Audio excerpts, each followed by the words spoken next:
How to fix social button not showing on TikTok. Let's get started. The very first thing you want to do is check if your TikTok app is up to date or not. For that, launch your Play Store or App Store. Now, at the very top, you will see the search box.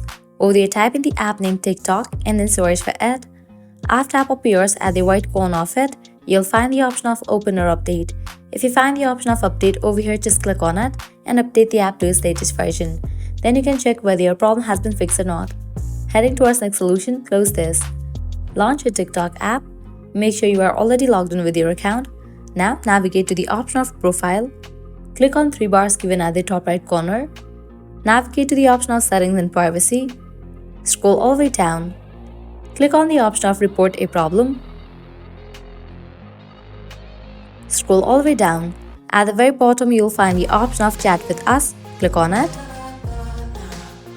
Now over here, you will find this message box. From here, you can have the conversation with the TikTok support team.